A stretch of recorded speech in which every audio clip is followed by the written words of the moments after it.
ଈଶ୍ୱରଙ୍କ ରାଜ୍ୟର ଶିଷ୍ୟତ୍ୱ କାର୍ଯ୍ୟକ୍ରମରେ ଆପଣ ସମସ୍ତଙ୍କୁ ପୁଣି ଥରେ ସ୍ୱାଗତ।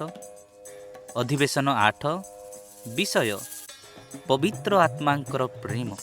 ପ୍ରିୟ ବନ୍ଧୁ, ଆତ୍ମା ଓ କନ୍ୟା କହନ୍ତି ଆସ, ପୁଣି ଯେ ଶୁଣେ ସେ କହୁ ଆସ, ଯେ ତୃଷାର୍ତ୍ତ ସେ ଆସୁ, ଯେ ଇଚ୍ଛା କରେ ସେ ବିନା ମୂଲ୍ୟରେ ଜୀବନଦାୟକ ଜଳ ପାନ କରୁ।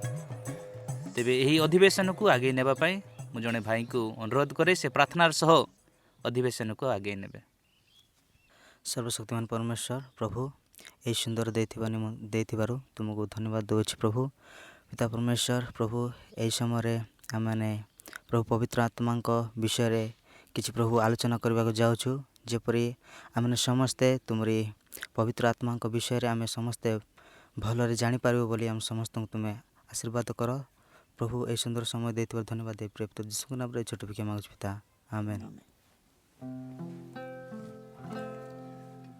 পবিত্র আত্মাগ তুমি ঢালি দিও মো জীবনে। পবিত্র আত্মাগ তুমি ঢালি দিও মো জীবনে। খোলি দেলি মো হৃদয়, খোলি দেলি মো হৃদয়, তুমরি প্রিয় নামে,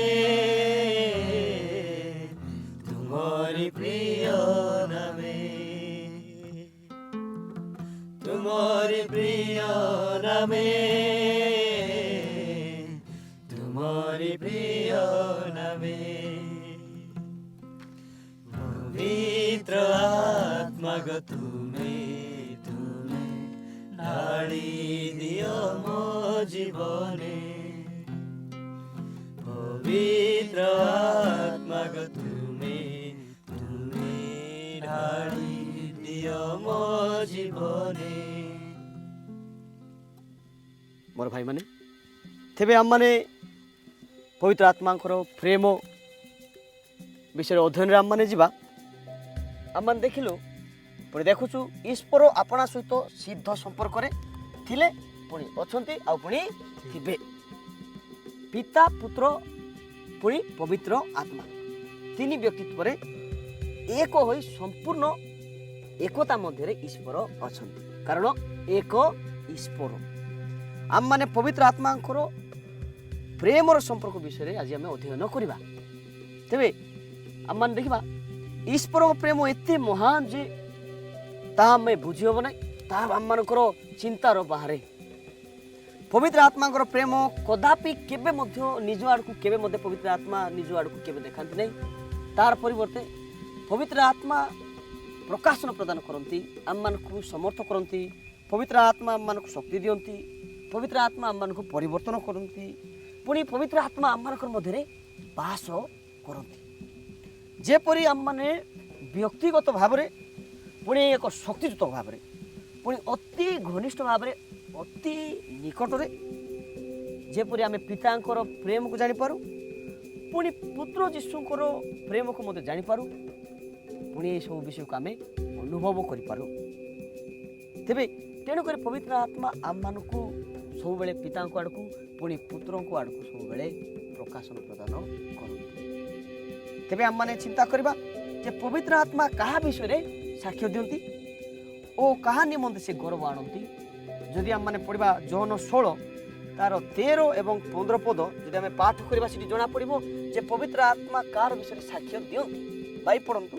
କିନ୍ତୁ ସେ ଅର୍ଥାତ୍ ସତ୍ୟମୟ ଆତ୍ମା ଆସିଲେ ସେ ପଥ ଦେଖାଇ ତୁମମାନଙ୍କୁ ସମସ୍ତ ସତ୍ୟରେ ପ୍ରବେଶ କରାଇବେ, କାରଣ ସେ ଆପଣଠାରୁ କଥା କହିବେ ନାହିଁ, ମାତ୍ର ଯାହା ଯାହା ଶୁଣିବେ ସେହି ସବୁ କହିବେ, ପୁଣି ଆଗାମୀ ବିଷୟ ସବୁ ତୁମ୍ଭମାନଙ୍କୁ ଜଣାଇବେ। ସେ ମୋତେ ଗୌରବାନ୍ୱିତ କରିବେ, କାରଣ ସେ ମୋ ବିଷୟ ଘେନି ତୁମ୍ଭମାନଙ୍କୁ ଜଣାଇବେ। ଯାହା ଯାହା ପିତାଙ୍କର ସେହି ସବୁ ମୋହର। ଏହି ହେତୁ ମୁଁ କହିଲି, ସେ ମୋହର ବିଷୟ ଘେନି ତୁମ୍ଭମାନଙ୍କୁ ଜଣାଇବେ। ତେବେ ମୋର ଭାଇ ଭଉଣୀମାନେ, ଯେଉଁମାନେ ବର୍ତ୍ତମାନ ଶୁଣୁଛନ୍ତି, ତେବେ ଆପଣ କ'ଣ ଦେଖୁଛନ୍ତି ପବିତ୍ର ଆତ୍ମା କାହା ବିଷୟରେ ସାକ୍ଷ୍ୟ ଦେବେ, କାହା ବିଷୟରେ ସେ ପ୍ରକାଶନ ପ୍ରଦାନ କରିବେ, କାହା ବିଷୟରେ କହିବେ? এই ବାକ୍ୟରୁ ଆମେ ଜାଣୁଛୁ ଯେ ପବିତ୍ର ଆତ୍ମା ସେ ଯୀଶୁଙ୍କ ବିଷୟରେ ସେ ସାକ୍ଷ୍ୟ ଦେବେ, ଯୀଶୁଙ୍କ ବିଷୟରେ ଆମ ସମସ୍ତଙ୍କୁ ଜଣାଇବେ। ନିଶ୍ଚିତ ଭାବରେ। ତେବେ ଆପଣ କ'ଣ ଭାବୁଛନ୍ତି ଭାଇ, କାହା ବିଷୟରେ ସେ ପ୍ରକାଶନ ଦେବେ, କାହା ବିଷୟରେ ପବିତ୍ର ଆତ୍ମା ଆସି ସାକ୍ଷ୍ୟ ଦେବେ?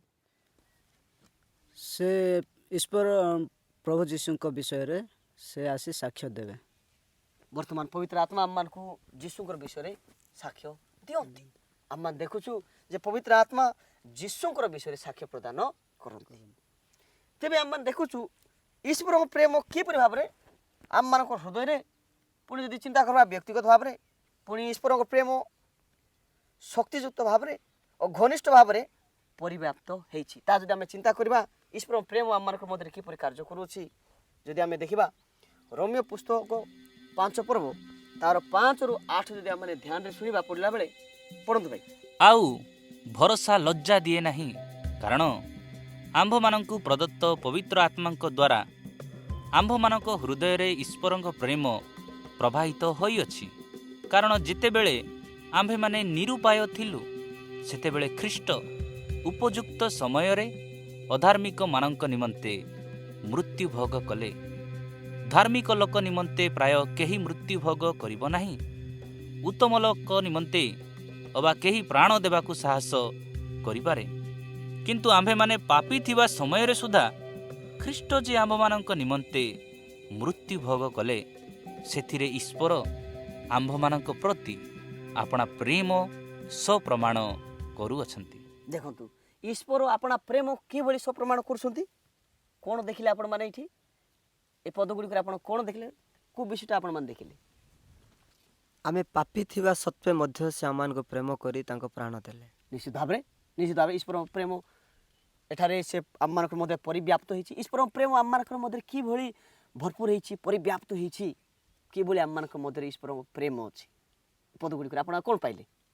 ଧାର୍ମିକମାନଙ୍କ ପାଇଁ ସେ ନିଜେ ଦୁଃଖ ଭୋଗ କରିଛନ୍ତି, ଅଧାର୍ମିକମାନଙ୍କ ଅଧାର୍ମିକମାନେ। ନିମନ୍ତେ। ନିଶ୍ଚିତ ଭାବରେ ତେବେ ଈଶ୍ୱରଙ୍କ ପ୍ରେମ କିଭଳି ଆମମାନଙ୍କର ମଧ୍ୟରେ ପରିବ୍ୟାପ୍ତ ହେଇଅଛି, ଆମମାନଙ୍କର ହୃଦୟରେ କିଭଳି ଈଶ୍ୱରଙ୍କର ପ୍ରେମ ଆମ୍ଭମାନଙ୍କର ହୃଦୟରେ ଭରପୁର ହେଇଛି, ହୃଦୟ ଭିତରେ କିଭଳି ସେ ଆମକୁ ନିଜେ ପ୍ରେମ କଲେ। ନିଶ୍ଚିତ ଭାବରେ ଆମେ ପ୍ରେମ କରିଥିବା ଯୋଗୁଁ ନୁହେଁ, କିନ୍ତୁ ଆମେ ପାପୀ ଥିବା ଅବସ୍ଥାରେ, ତାଙ୍କୁ ଜାଣିନଥିବା ଅବସ୍ଥାରେ ସେ ଆମକୁ ପ୍ରେମ କଲେ। ଆଉ ତାଙ୍କର ପ୍ରେମ ନିଃସ୍ୱାର୍ଥ ପ୍ରେମ, ସେହି ହେତୁ ଆଜି ଆମର ହୃଦୟ ଆଉ ସମ୍ପୂର୍ଣ୍ଣ ହେଇଛି। ନିଶ୍ଚିତ ଭାବରେ ଦେଖନ୍ତୁ ପବିତ୍ର ଆତ୍ମା ଆମମାନଙ୍କର ହୃଦୟରେ କ'ଣ କରନ୍ତି, ବାସ କରନ୍ତି। ଏ ଦ୍ୱାରା ଆମେ ଜାଣିପାରୁଛୁ ଯେ ପବିତ୍ର ଆତ୍ମାଙ୍କ ଦ୍ୱାରା ଈଶ୍ୱରଙ୍କର ପ୍ରେମ, ପବିତ୍ର ଆତ୍ମା ଆମମାନଙ୍କର ହୃଦୟରେ ବାସ କରିବା ଦ୍ୱାରା ଈଶ୍ୱରଙ୍କର ପ୍ରେମ ଆମମାନଙ୍କ ପ୍ରତି ଗୋଟିଏ ଶକ୍ତିଯୁକ୍ତ ଭାବରେ, ଗୋଟିଏ ଘନିଷ୍ଠ ଭାବରେ, ବ୍ୟକ୍ତିଗତ ଭାବରେ, ପୁଣି ଆମମାନଙ୍କର ହୃଦୟରେ ଈଶ୍ୱରଙ୍କ ପ୍ରେମ ପରିବ୍ୟାପ୍ତ ହେଇଛି। କ'ଣ ପାଇଁ? ପବିତ୍ର ଆତ୍ମା ଆମମାନଙ୍କର ମଧ୍ୟରେ ବାସ କରିବା ଦ୍ୱାରା। ତେବେ ଆମମାନେ ରୋମିଓ 8 ତାର 14ରୁ 16 ପାଠ କରି ଆମମାନେ ଆଲୋଚନା କରିବା। ଏ ବିଷୟରେ ଆମେ ଅଧିକ ଆଲୋଚନା କରିବା। ଭାଇ ପଢ଼ନ୍ତୁ। ଯେଣୁ ଯେତେ ଲୋକ ଈଶ୍ୱରଙ୍କ ଆତ୍ମାଙ୍କ ଦ୍ୱାରା ଚାଳିତ ହୁଅନ୍ତି, ସେମାନେ ଈଶ୍ୱରଙ୍କ ସନ୍ତାନ। କାରଣ ତୁମ୍ଭେମାନେ ପୁନର୍ବାର ଭୟ କରିବା ନିମନ୍ତେ ଦାସତ୍ୱର ଆତ୍ମା ପାଇନାହ, କିନ୍ତୁ ପୁତ୍ରତ୍ୱର ଆତ୍ମା ପାଇଅଛ। ତୋ ଦ୍ୱାରା ଆମ୍ଭେମାନେ ଆବ୍ବା ବା ପିତଃ ବୋଲି ଡାକିଥାଉ। ଆମ୍ଭେମାନେ ଈଶ୍ୱରଙ୍କ ସନ୍ତାନ ବୋଲି ସେହି ଆତ୍ମା ସ୍ୱୟଂ ଆମ୍ଭମାନଙ୍କ ଆତ୍ମା ସହିତ ସାକ୍ଷ୍ୟ ପ୍ରଦାନ କରନ୍ତି। ଦେଖନ୍ତୁ ଏ ପଦରେ ଅତି ସୁନ୍ଦର ଈଶ୍ୱରଙ୍କର ବିଷୟରେ କୁହାଯାଏ। ତେବେ ଆପଣ ଏ ପଦରେ କ'ଣ କେଉଁ ବିଷୟ ସବୁ ପାଉଛନ୍ତି? ଆପଣ ସତ୍ୟମୟ ପବିତ୍ର ଆତ୍ମା ହଁ ଆମମାନଙ୍କୁ ସତ୍ୟ ପଥରେ କଢ଼ାନ୍ତି। ଆଉ ଯେଉଁ ସତ୍ୟ ପଥରେ ଆମେ ଚାଲିଲେ ପିତା ଈଶ୍ୱରଙ୍କ ପ୍ରେମକୁ ଆମେ ଜାଣିପାରୁଛୁ ଓ ପିତା ପୁତ୍ର ପବିତ୍ର ଆତ୍ମାଙ୍କ ଦ୍ୱାରା ଆମେ ତାଙ୍କ ପୁତ୍ରର ନାମ ପାଇବା ପାଇଁ ଆମେ ସଂଯୁକ୍ତ ହେଉଛୁ, ଅଧିକାର ପାଇଛୁ। ଅଧିକାର। ଆପଣ କ'ଣ ଭାବୁଛନ୍ତି ଭାଇ? ଏ ପଦ ଗୁଡ଼ିକରେ ଆପଣ କ'ଣ ଭାବୁଛନ୍ତି? ଆମେ ପାପୀ ଥିବା ସମୟରେ ଆମେ ତାଙ୍କର ପରିବାରଭୁକ୍ତ ନଥିଲୁ, ହଁ କିନ୍ତୁ ଆମେ ଆତ୍ମାଙ୍କ ଦ୍ୱାରା ଯେହେତୁ ତାଙ୍କର ଯୀଶୁ ଏଇ ଜଗତକୁ ଆସି ପ୍ରେମ କଲେ, ସତ କଥା। ସେ ଏବେ ବର୍ତ୍ତମାନ ନାହାନ୍ତି, ହଁ। ଏବେ ତାଙ୍କର ସେ ପବିତ୍ର ଆତ୍ମା ଅଛନ୍ତି। ହଁ। ତାଙ୍କରି ଆତ୍ମାଙ୍କ ଚାଳିତ ଦ୍ୱାରା ଆମେ ତାଙ୍କର ପରିବାର ଭକ୍ତ ଆମେ ଅଟୁ। ପ୍ରଭୁ ଯୀଶୁ ଅଛନ୍ତି, ପବିତ୍ର ଆତ୍ମାଙ୍କ ମଧ୍ୟରେ ବର୍ତ୍ତମାନ ମଧ୍ୟ ପ୍ରଭୁ ଯୀଶୁ ଅଛନ୍ତି। ତେବେ ଆତ୍ମାଙ୍କ ଦ୍ୱାରା ଆମମାନେ ତାଙ୍କର ପରିବାରଭୁକ୍ତ ବା ତାଙ୍କର ସନ୍ତାନ ସନ୍ତୋଷୀ। ସତ କଥା। ଭାଇ ଆପଣ କ'ଣ ଭାବୁଛନ୍ତି? ଆମେ ପବିତ୍ର ଆତ୍ମାଙ୍କର ଦ୍ୱାରା ଆମେ ଦାସତ୍ୱର ଆତ୍ମା ପାଇଛୁ, ପାଇନାହୁଁ। ଦାସତ୍ୱର ଆତ୍ମା ପାଇନାହୁଁ, ପାଇନାହୁଁ, କିନ୍ତୁ ଆମେ ତାଙ୍କର ପୁତ୍ରଙ୍କର ଆତ୍ମା ପାଇଛୁ। ପୁତ୍ରତ୍ୱର ଆତ୍ମା ପାଇଛୁ, ଗୋଟେ ଅଧିକାର ପାଇଛୁ, ଗୋଟେ ପୁଅ ବା ଗୋଟେ ଝିଅର ଅଧିକାର ଆମମାନେ ପାଇଛୁ। ଆପଣ କ'ଣ ଭାବୁଛନ୍ତି ଭାଇ? ଆମେ ଯେତେବେଳେ ଆତ୍ମାଙ୍କ ଦ୍ୱାରା ଚାଳିତ ହୋଇଥାଉ, ତାଙ୍କର ସେଇ ଆତ୍ମାଙ୍କର ଦେଖାଇଥିବା ଭାବରେ ଆମେ ଯଦି ଚାଲୁ, ତେବେ ଆମେ ପୁତ୍ରତ୍ୱର ବା ସନ୍ତାନର ଅଧିକାର ଆମେ ପାଇଥାଉ। ନିଶ୍ଚିତ ଭାବରେ। ତେବେ ଆମମାନେ ଦେଖୁଛୁ, ଭାଇ ଆପଣ କ'ଣ ପାଇଲେ? କ'ଣ ଭାବୁଛନ୍ତି ଏ ପଦ ଗୁଡ଼ିକରେ ଆପଣ କ'ଣ ପାଇଛନ୍ତି ଏଇଠାରେ? ପୁତ୍ରତ୍ୱ। ପୁତ୍ରତ୍ୱର ଯେଉଁ ପବିତ୍ର ଆତ୍ମା ଆମମାନଙ୍କୁ ସତ୍ୟ ପଥରେ ଚଲାନ୍ତି ଆଉ ପୁତ୍ରତ୍ୱର ଅଧିକାର। ଯୀଶୁଖ୍ରୀଷ୍ଟଙ୍କ ପଛରେ ଆମେ ଚାଲୁଛୁ, ହଁ। ତ ତାଙ୍କର ପୁତ୍ର ଭାବରେ ଆମେ ଅଧିକାର ପାଉଛୁ। ଅଧିକାର ପାଇଛୁ। ସତ କଥା। ପୁତ୍ରତ୍ୱର ଅଧିକାର ପାଇବାର ଅର୍ଥ କ'ଣ ହେଇପାରେ ଭାଇ? ଆପଣ କୁହନ୍ତୁ, କ'ଣ ହେଇପାରେ ପୁତ୍ରତ୍ୱର ଅଧିକାର ବୋଲି କହିଲେ? କ'ଣ ଆର ଅର୍ଥ, ଆର ମୂଲ୍ୟ କ'ଣ ଅଟେ? ପୁତ୍ରତ୍ୱର ଅଧିକାର ଅର୍ଥ ହେଉଛି ଯେ ସେ ଆମକୁ ନିଜର ସନ୍ତାନ ବୋଲି ଆମକୁ ଧରି ନେଇଛନ୍ତି। ଆଉ ଗୋଟେ ସନ୍ତାନ ଯେଉଁ ସବୁ ବିଷୟ ପାଇବାର ହକଦାର, ହଁ। ଯେଉଁ ସବୁ ବିଷୟ ପାଇବାର ସେ ଦାବିଦାର, ହଁ। ସେ ବିଷୟକୁ ସେ ଦେଇ ଦେଇଛନ୍ତି ହଁ। ଏବଂ ସେ ତାଙ୍କୁ ପ୍ରେମ କରନ୍ତି ଆଉ ସେ ସମସ୍ତ ବିଷୟର ଭାଗିଦାର। ତେବେ ଆମେ ଜଗତରେ ଦେଖୁ ବାପାଙ୍କର ଅଧିକାର ପୁତ୍ର ପାଇଥାଏ। ତେବେ ଆତ୍ମାଙ୍କ ଦ୍ୱାରା ମାନେ ଈଶ୍ୱରଙ୍କର ପୁତ୍ରତ୍ୱର ଅଧିକାର ପାଇଛୁ, ଯେଉଁଦ୍ୱାରା ଆମେ ଈଶ୍ୱରଙ୍କର ଯାହା, ଈଶ୍ୱରଙ୍କର ପୁତ୍ରମାନଙ୍କର ଅଧିକାର ମଧ୍ୟ ତାହା। ସେଭଳି ପବିତ୍ର ଆତ୍ମାଙ୍କର ଦ୍ୱାରା ଆମମାନେ ସନ୍ତାନ ସନ୍ତତି, ପୁଅ ଝିଅର, ଈଶ୍ୱରଙ୍କର ପୁଅ ଝିଅର ଅଧିକାର ଆମମାନେ ପାଇଛୁ। ପୁଣି ଈଶ୍ୱରଙ୍କ ବର୍ତ୍ତମାନ ଯାହା ସେସବୁ ମଧ୍ୟ ଆମମାନଙ୍କର। ତେବେ ଆମମାନେ ଦେଖୁଛୁ ଈଶ୍ୱରଙ୍କ ପ୍ରେମ ଏତେ ମହାନ ଯେ ଆମେମାନେ ଥରେ ଯୀଶୁଙ୍କୁ ବିନା ମୂଲ୍ୟରେ ଦାନ ଭାବରେ ଆମମାନେ ଗ୍ରହଣ ଯଦି କଲୁ, ତେବେ ଆମମାନେ ଯୀଶୁଙ୍କର ଆତ୍ମା, ଯାହାକି ଈଶ୍ୱରଙ୍କର ଆତ୍ମା ଅଟେ, ପୁଣି ଯାହା ପବିତ୍ର ଆତ୍ମା, ତାହାକୁ ଆମମାନଙ୍କର ମଧ୍ୟରେ ବାସ କରିବା ନିମନ୍ତେ ଆମେ ଲାଭ କରିଥାଉ। ଯଦି ଆମେ ଯୀଶୁଙ୍କର ବିନା ମୂଲ୍ୟରେ ଦେଉଥିବା ଦାନକୁ ଯଦି ଆମମାନେ ଗ୍ରହଣ କଲୁ, ତେବେ ଆମେମାନେ ଈଶ୍ୱରଙ୍କର ସନ୍ତାନ ଅଟୁ, କାରଣ ଆମେ ଯୀଶୁଙ୍କୁ ଗ୍ରହଣ କଲୁ। ଯୀଶୁଙ୍କୁ ଗ୍ରହଣ କରିବା ଅର୍ଥ କ'ଣ? ପବିତ୍ର ଆତ୍ମାକୁ ଆମମାନେ ଗ୍ରହଣ କଲୁ। ତେବେ ସେହି ସକାଶୁ ଆମମାନେ ଈଶ୍ୱରଙ୍କର ପୁଅ ଏବଂ ଝିଅ ହେଲୁ ଓ ଈଶ୍ୱର ଆମମାନଙ୍କର ପ୍ରେମିକ ପିତା ଅଟନ୍ତି। ଏଇଟା ଆମେ ଜାଣିବା ଆବଶ୍ୟକ ଯେ ସେ ଆମମାନଙ୍କର ପ୍ରେମିକ ପିତା ଅଟନ୍ତି। ପୁଣି ସମସ୍ତ ବିଶ୍ୱାସୀ, ଜଗତର ସମସ୍ତ ବିଶ୍ୱାସୀ, ସବୁ ଜାତି ବର୍ଗ ବର୍ଣ୍ଣ ଯେ କେହି ନା କାହିଁକି, ସମସ୍ତ ବିଶ୍ୱାସୀ ଯେଉଁମାନେ ଯୀଶୁଙ୍କୁ ଗ୍ରହଣ କରୁଛନ୍ତି, ପୁଣି ଯୀଶୁଙ୍କର ଆତ୍ମାକୁ ଯେ ଗ୍ରହଣ କରିଛନ୍ତି, ସେମାନେ ଈଶ୍ୱରଙ୍କର ପୁଅ ଝିଅ ବା ସନ୍ତାନ ସନ୍ତତି ଅଟନ୍ତି, କାରଣ ସେମାନେ ଈଶ୍ୱରଙ୍କର ବା ପ୍ରଭୁ ଯୀଶୁଙ୍କର ଆତ୍ମା ପାଇଛନ୍ତି। ଈଶ୍ୱରଙ୍କ ସନ୍ତାନ ଶବ୍ଦଟି ବର୍ତ୍ତମାନ ସମୟରେ ଆମେମାନେ ଉତ୍ତରାଧିକାରୀ ସ୍ୱରୂପେ ପାଇଥିବା ସକାଶେ ଈଶ୍ୱରଙ୍କ ସହିତ ଆମମାନଙ୍କର ସମ୍ପର୍କର ନମୁନାକୁ, ସମ୍ପର୍କ କିଭଳି ମଜବୁତ ତାହାକୁ ସା ପ୍ରକାଶ କରୁଅଛି। ତେବେ ଏହି ସନ୍ତାନର ଅଧିକାର ଗୋଟେ ରାଜକୀୟ ରକ୍ତର ପ୍ରଥମ ଜାତ ପୁଅର ଅଧିକାର, ଯେଉଁ ଜାଗାରେ ପ୍ରଥମ ଜାତ ପିଲାମାନଙ୍କର, ପୁଅମାନଙ୍କର ସବୁ ପ୍ରକାର ଆଇନଗତ ଅଧିକାରରେ ଅନ୍ତର୍ଭୁକ୍ତ ଅଛି। ଅତଏବ ଆମେମାନେ ଈଶ୍ୱରଙ୍କର ରାଜ୍ୟର ରାଜା ଯୀଶୁଙ୍କ ସହ ସମାନ ଭାବରେ ଉତ୍ତରାଧିକାରୀ ହୋଇଥାଉ। ତେବେ ଈଶ୍ୱରଙ୍କ ରାଜ୍ୟର ରାଜା କିଏ? ପ୍ରଭୁ ଯୀଶୁ। ତେବେ ତାଙ୍କ ସହିତ ମଧ୍ୟ ଆମେ ସହ ଉତ୍ତରାଧିକାରୀ ଅଟୁ, ଯେହେତୁ ଆମେ ଈଶ୍ୱରଙ୍କର ଆତ୍ମାକୁ ଆମମାନେ ପାଇଅଛୁ। ତେବେ ମୋର ଲୋକମାନେ, ତେବେ ଏଠାରେ ଆମେ ପବିତ୍ର ଆତ୍ମାଙ୍କର ପ୍ରେମ ଦେଖୁଛୁ, କିଭଳି ସେ ଆମମାନଙ୍କୁ ସେ ଅଧିକାର ଦେଲେ, ପୁତ୍ରତ୍ୱର ଅଧିକାର ଦେଲେ।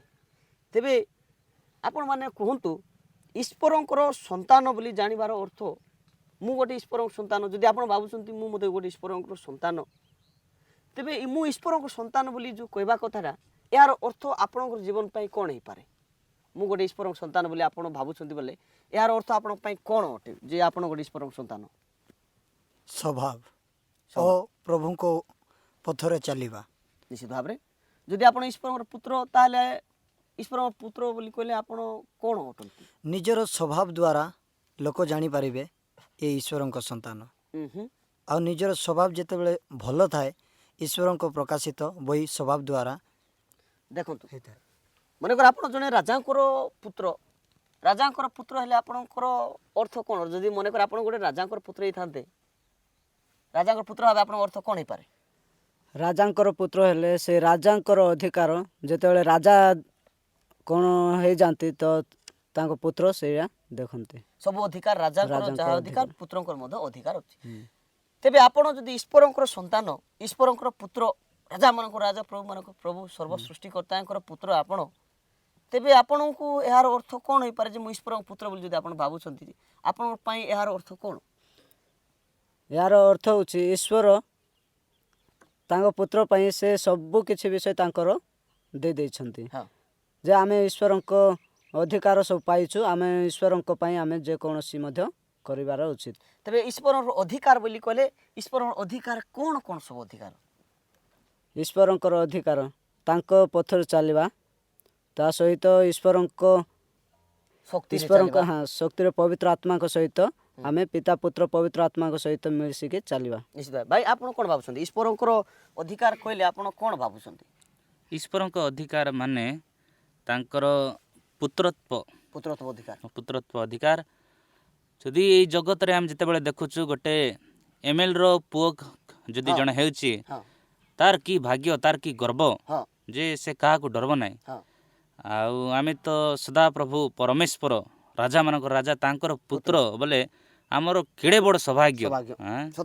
ସବୁ ଅଧିକାର ଆମକୁ ମିଳିବ ସବୁ ବିଷୟ ଆମେ ଲାଭ କରିପାରିବା। ତେବେ ଆମେ ପୁତ୍ରତ୍ୱ ଅଧିକାର ପାଇଛୁ ତାରଠୁ ବଡ଼ ବିଷୟ ଆଉ କିଛି ନାହିଁ। ତେବେ ପ୍ରଭୁଙ୍କର ଧନ୍ୟବାଦ ହଉ ସେ ମହାନ ଯୋଜନା କରି ଆମକୁ ସେ ପବିତ୍ର ଆତ୍ମାଙ୍କ ପ୍ରେମ ଦ୍ୱାରା ଆଉ ପୁତ୍ର ଯୀଶୁଙ୍କର ସେ ଅଧିକାରକୁ ଆମ ସହିତ ସେ ସାମିଲ କଲେ ତାହା ନିଶ୍ଚିତ ମଙ୍ଗଳଜନକ ଏବଂ ଭୟଙ୍କର ବିଷୟ। ଭାଇ ଆପଣ କ'ଣ ଭାବୁଛନ୍ତି ଆପଣ ଈଶ୍ୱରଙ୍କ ପୁତ୍ର ଏହାର ଅର୍ଥ ଆପଣଙ୍କ ପାଇଁ କ'ଣ ଅଟେ? ଠିକ୍ କଥା ଆମେ ପ୍ରଭୁଙ୍କର ଗୋଟେ ପରିବାରର ଅଂଶ ଅଟୁ ତାଙ୍କର ପୁତ୍ର କନ୍ୟା ଆମେ ହେଇଯାଇଛୁ ମାନେ ତାର ଅର୍ଥ ଆମେ ଘରର ଗୋଟେ ଅଂଶୀଦାର